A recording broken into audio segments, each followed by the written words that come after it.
일터소명 책 속으로 보네포의 성도의 공동생활에서 읽는 일터와 일상 2 모은 영상입니다. 기독교 생활 공동체는 하나님의 말씀, 찬양, 기도로 하루를 시작합니다.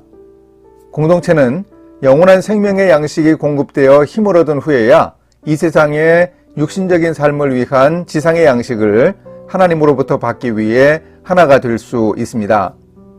감사기도와 함께 하나님의 축복을 구하면서 그리스도인의 가정교회는 주의 손에서 일용할 양식을 받습니다. 예수 그리스도께서 제자들과 함께 식탁에 앉아 떡을 떼신 이후로 교회는 식탁교제를 통해 주님의 임재라는 축복을 누리게 되었습니다. 그들과 함께 음식 잡수실 때에 떡을 가지사 축사하시고 떼어 그들에게 주시니 그들의 눈이 밝아져 그인 줄 알아보더니 예수는 그들에게 보이지 아니하시는지라. 식탁에서 그들은 떡을 떼어주는 분이 주님이시며 그들의 믿음의 눈을 열어주는 분이심을 알게 되었습니다. 성경은 제자들과 함께 하신 예수님의 식탁 교제에는 세 가지 종류가 있다고 말합니다. 즉 매일의 식탁 교제, 거룩한 성찬, 그리고 하나님 나라의 궁극적인 식탁 교제가 바로 그것입니다. 따라서 우리가 날마다 식사를 함께 하면서 예수님의 구원의 은혜를 기억하는 성찬과 장차 임할 천국에서 예수님과 함께할 식탁을 염두에 두면 좋습니다. 이런 세 가지 종류의 식탁 교제는 또한 세 가지 의미를 담고 있습니다. 식탁 교제는 어떤 의미인지 살펴보겠습니다. 첫째, 식탁 교제는 마치 축제와도 같습니다. 식탁 교제는 일상의 노동 한가운데서 창조사역 후 안식하셨던 하나님을 거듭 기억하게 합니다. 그리고 그 한 주간의 노고의 의미와 그 목적이 되는 안식일을 회상하도록 해줍니다. 우리의 삶은 고달픈 노동만으로 이루어져 있지 않으며 영혼을 소성시켜 주시는 하나님의 자비하심으로 인한 기쁨도 있습니다. 우리가 일하는 것이지만 하나님께서 우리를 먹이시며 붙들고 계신 것입니다. 바로 여기에 축제의 이유가 있습니다. 수고의 떡을 먹음이 헛되도다. 기쁨으로 내 음식물을 먹고 즐거운 마음으로 내 포도주를 마실지어다. 전도자는 이에 내가 희락을 찬양하노니 이는 사람이 먹고 마시고 즐거워하는 것보다 더 나은 것이 해 아래에는 없음이라 라고 말합니다. 그러나 주님이 없다면 과연 누가 기쁘게 먹고 희락을 누리며 살 수 있겠습니까? 모세와 아론을 따라 시내산으로 올라갔던 70명의 이스라엘 장로들에 관해서 성경은 이렇게 말합니다. 그들은 하나님을 뵙고 먹고 마셨더라. 하나님은 우리가 축제를 즐기지 못하고 한숨을 쉬면서 떡을 먹는 모습을 안타까워하실 것입니다.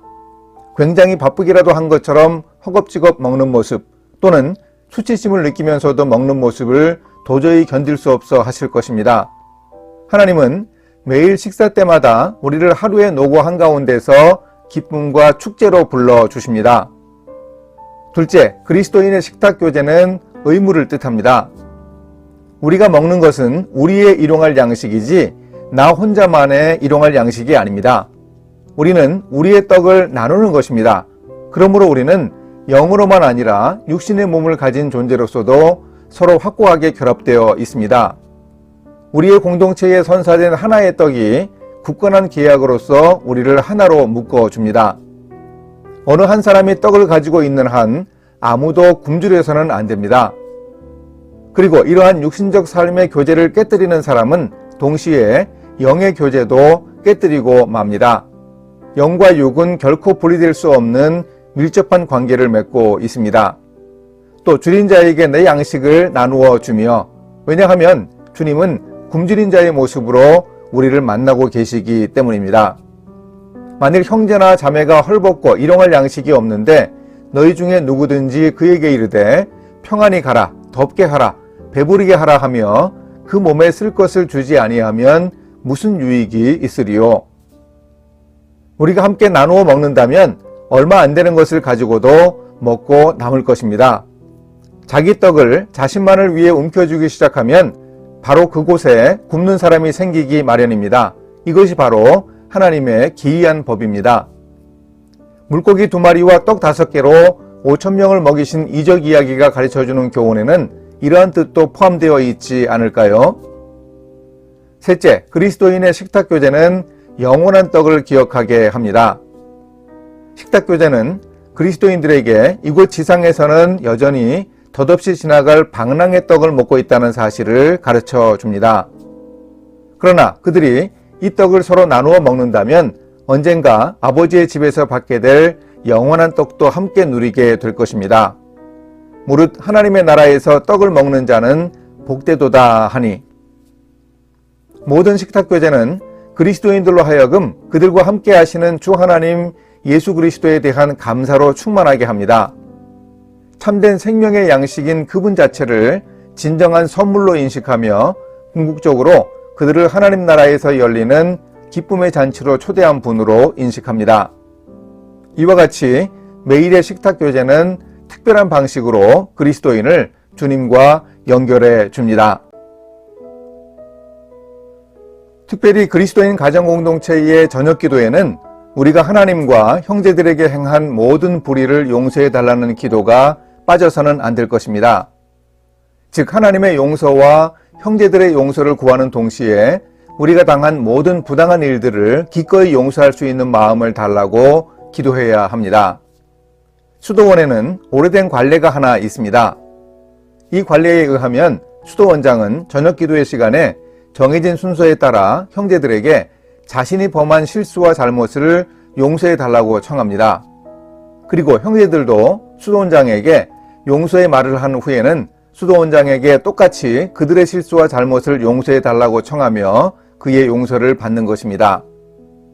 해가 지도록 분을 품지 말고 그날 하루 동안 생긴 모든 상처는 저녁까지는 치유되어야 한다는 것이 그리스도인 공동체를 위한 결정적인 규칙입니다. 맺힌 마음을 풀지 않고 잠자리에 드는 것은 그리스도인을 위험에 빠뜨리는 올무가 됩니다.